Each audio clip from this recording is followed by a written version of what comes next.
প্রিয় ছাত্রছাত্রী, অপূর্ব স্টাডি সেন্টারে তোমাদের সবাইকে স্বাগত। আশা করছি তোমরা সবাই ভালো আছো।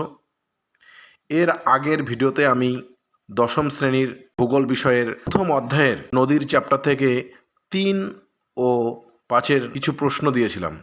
আজ আমি হিমবাহর চ্যাপ্টার থেকে মান 3 ও 5-এর কিছু গুরুত্বপূর্ণ তোমাদের সামনে তুলে ধরব। তোমরা এই প্রশ্নগুলি ভালো করে তৈরি করবে। প্রথম প্রশ্ন, হিমশৈল কি? এর বৈশিষ্ট্যগুলি লেখো। দ্বিতীয় প্রশ্ন, রসে মতানে ও ডামলিনের মধ্যে পার্থক্য লেখো। তৃতীয় প্রশ্ন, মহাদেশীয় ও পার্বত্য হিমবাহের মধ্যে পার্থক্য কী? এই হিমবাহের চ্যাপ্টার থেকে তোমরা মান 3-এর এই 3টি প্রশ্নই পড়বে।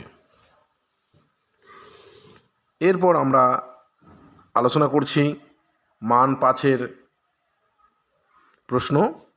তা প্রথম যে প্রশ্নটি রেখেছি সেটি হলো, হিমবাহ ও জলধারার মিলিত সঞ্চয় কার্যের ফলে সৃষ্ট প্রধান ভূমিরূপগুলির চিত্রসহ বিবরণ দাও।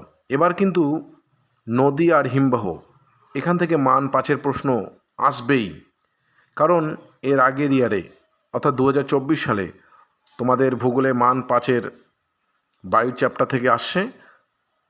এবার তোমাদের নদী নাহলে হিমবাহ এখান থেকে কিন্তু আসবেই। শুরু করছি দ্বিতীয় প্রশ্ন, হিমবাহের ক্ষয়কার্যের ফলে সৃষ্ট 3টি প্রধান ভূমিরূপ চিত্রসহ বর্ণনা করো। তৃতীয় প্রশ্ন, হিমবাহের সঞ্চয় কার্যের ফলে সৃষ্ট 3টি ভূমিরূপের চিত্রসহ বর্ণনা করো। এই যে টোটাল এখানে 3টে মান 5-এর ও 3টে মান 3-এর এই প্রশ্নগুলি তোমরা ভালো করে তৈরি করবে। আজকের আলোচনা এখানেই রাখছি।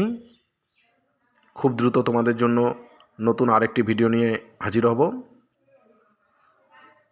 যদি আজকের আলোচনা তোমাদের সামান্য উপকারে লাগে তাহলে আমার চ্যানেলটিকে তোমরা সাবস্ক্রাইব করবে, লাইক করবে ও বন্ধুদের মধ্যে বেশি বেশি করে শেয়ার করবে।